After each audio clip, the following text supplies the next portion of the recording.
Welcome to my channel, Mielabraika, and today I'm looking at Bayom in the day. When I was still actively in class on campus, my students would often come to me and say, "Oh, profe." Okay, that's where I got the title profe from my students, not something I applied myself. They did that to me. And they would ask, "Oh, profe, how long is the creation?" And my answer was one single day. And they all go, "Wow, well, it says that in Genesis on the day that God created the heavens and the earth." And they often didn't like the answer. But what it boils down to is that for God, Yom, day, can be any time he wants to make it. And it's can be 1,000 years or it could be a whole lot more. And if we understand that and try not to put the scriptures into a box of understanding of our own heart and know that this is in the hands of God, it really opens up a lot. And my ways are much higher than your ways, Jehovah says in uh, Isaiah 55, and it's very true. Okay, for him, Yom can be the time that he defines for it. And if we're going to insisting and screaming loudly that this is only 24 hours, we're doing the scriptures a big disservice. So look at Bayom, okay, in the day. We're going to see uh, many examples of where this is not exactly 24 hours. It's actually the occasion, the time, the event. So let's look to the scriptures. Start with Genesis 2, verse 4, and this is the one I quote to my students. Ele toledot ha-shamayim ve'aretz behivaram be'yom asot Yehovah Elohim eretz ve'shamayim. These are the generations, the origins, okay? Toledot is derived from Yelid, or to give birth to, or to engender.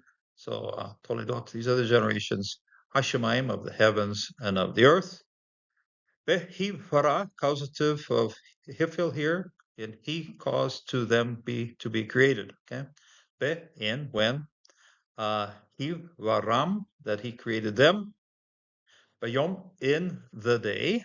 Asot, that Yehovah Elohim made the earth and the heavens. So in that day, or Bayom Asot, he made Yehovah Elohim.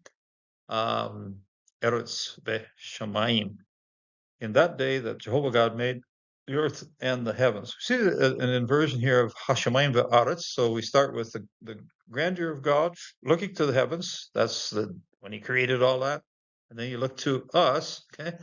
Eretz ve'shamayim, earth and heavens. This is where we are. And we have to try to understand what this day is. It means simply the event, the thing that he has done, and it doesn't really define how long or short it is.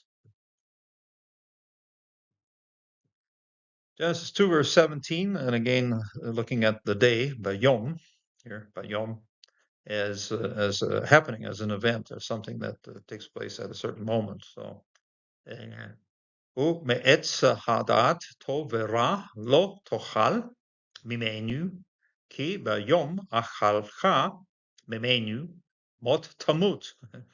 From the tree of the knowledge of good and evil, lo, not, tochana, you eat from it. Ki, bayom, in the day, ochalach, that you eat. Take a look here, you have O sound with the holem, and here the O sound with the kamasatu. So nice, this is the second person. This is on the day that you eat of it. Achacha, this is a suffix form of you eating then. This is the prefix commandment, and this one's the suffix, the result. So achalcha, that you eat of it, memenu, from it, mot tamut, you will certainly die. The repetition of the infinitive along with the indicative form here. So mot tamut, you will surely die. So die, you will certainly die. And the serpent picks this up and repeats it, but also tremendous lie involved here. Serpent is an expert liar and still is to this day. So watch out when you're hearing advertising and stuff. The serpent is still busy. So Vayomer Hanahas, and then the serpent said, Al Haisha, to the woman, Al Lo Mot Tamutun. We've seen mot tamut. This is mot tomatun. It's plural in the ending here. Emphatic nun on the end. In fact, these are in the lexicons are called paragogic, but it's emphatic nun here. Tamutun, you will certainly not die. Ki. So this is a negation here. You will not die. Okay, that's a lie. Ki yodea, because knowing, Elohim, God knows. Ki bayom achalchem, the day that you eat of it, memenu, from it, nikkahu, they will be opened, enechem, your eyes, okay? Enechem, your eyes will be open. Hiatem, and you will be, Kelohim, as God. And this can also be taken as the gods, okay? But we're still talking about God here, so Kelohim as God. Yodea tov vera, knowing good and evil. Knowing good and evil. Participial form, constantly knowing good, constantly knowing evil. And this, by the way, was a lie on the part of Hanahas. And Vayomer lo paro. Now this is another reference to Vayom, okay, taken as a time, as an occasion, not as a span of time, not the extent of the time. So some modern translations just drop the word day out of here entirely. They just say when. They bury the word yom. Okay, so I don't like it when they do that, but there it is. Okay, because it's actually punches it down pretty good here when this encounter takes place. So, Vayomer lo Pharaon lech me'aleh, and then Pharaoh said to him, "Lech, go on, take a walk." This is the reduced form of halach here. The normal root would be helam at kaf, and then we've seen hey with an emphasis, and then walk, me'aleh, from away from me. Hishmer, guard, okay? Watch out really closely here. Hishmer, shmer is to guard something. This is causative of the hifel here. Hishmer, guard or watch. Lecha, to you, yourself. El tosif, to not add on again. Reot, fenav, to see my face. Okay? In order to see my face. Do not add on to seeing my face. I do not want to see your face again, okay? So, he, bayom, because in the day, in that day, in one day, okay, bayom, roatecha, that you see, fanav, my face, tamut, okay. Pharaoh didn't have a need to repeat the motamut. It's just a single tamut, you will die. Whoa, powerful words here from Pharaoh. And believe it or not, Moses more or less agrees with him. He says, Vayomer Moshe ken. And Moses said, yes, Dibarti, you have said. Lo osif, not I will see. I will again. Okay. Lo yosif, I will again. Od, again. Raot, see. Fanecha, your face. Okay. Here's my face, fane. And fanecha is your face. Same verb here. Raot, reot, almost same accenting effect. To see my face and to see your face. And Moses agrees with this. It's not going to happen. And it really didn't happen because Pharaoh later on tried to chase him through the Red Sea and with disastrous results. So we have here Bayum, in the day. Lamentations picks it up here by Yom. Okay. There's lots of examples I could have chosen from, and this is one of them. Karavta, you come near, you draw near. Bayom, the day, echa, that I called out to you, that I call out to you. Marta, you said, altire, and you said, don't be afraid. Okay, altire. And Greek would be mephobos. Here's altire. Ravta, Adonai, Revi, Nafshi, you have extended, you plead or extended out. This is a verbal form of Rav, gone out a long ways, okay? Adonai, my Lord. Revid, the causes, the things that stir me on the inside. This can be translated as complaints, okay? Yeah, complaining or so. Meriva is to be complaining, okay? Mariv, nafshi, my soul. Gal tach, Hi, you redeem my life. Gal is very well known. see it numerous times, many times in the book of Ruth, to redeem, to be somebody who restores things. It's based on a Gimel Lamed, which means you bring things around back to the way they were. Okay, you ransom them, you restore them, you bring it all back. You redeem my life. Galta ai. We find also Bayom Afo in Psalm 110, verse 5, in the day of wrath. Okay, his wrath of God here. So the psalm is talking about the coming Messiah.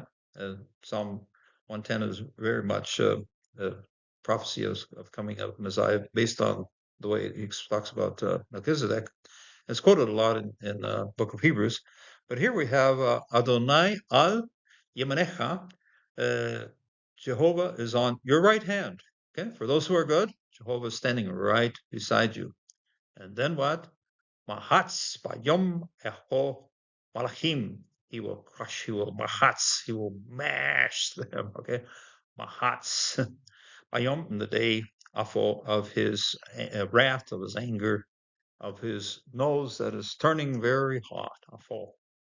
Malachim, the kings, evil kings, will be crushed by the anger, the wrath of God.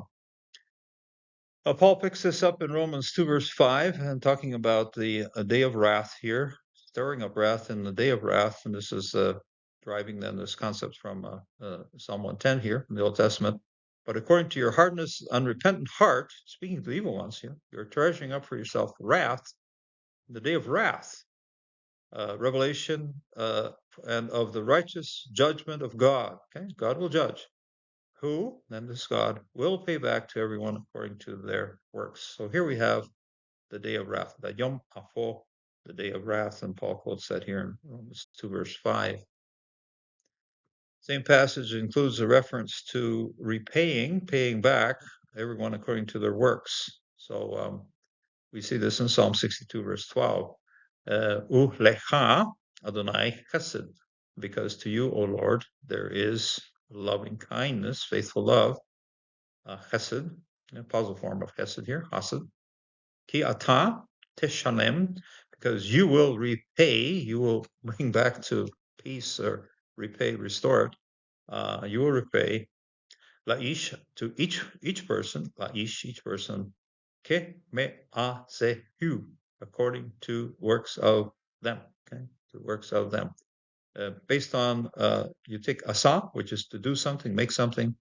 You turn into a verb with mem here, and then you have a comparative according to preposition here as ke. Okay, ke ma'asehu, according to the work of their works.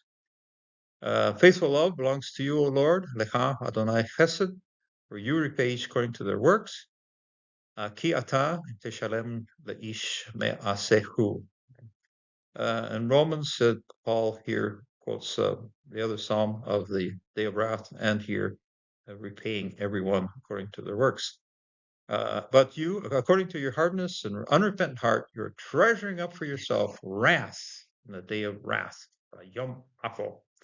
Revelation of the righteous judgment of God, who will pay back to everyone according to their works. And this applies to, in this case, we're speaking about evil people. It also applies to good people. In other words, if you have been faithful to the Lord, the Lord says, you've been faithful over little, I will place you over much. One of my favorite passages from the New Testament. And the Lord most certainly gives a blessing to those who are a blessing to him. And to those who are not, it is the day of wrath, and it is payback. And when you see evil in the world, you can take comfort from these passages to know that God will restore in one day everything that has fallen apart, and it will be brought back to shalom. It will be brought back to the way the Lord wants it. So God bless and God sustain you in this day. Until the next time.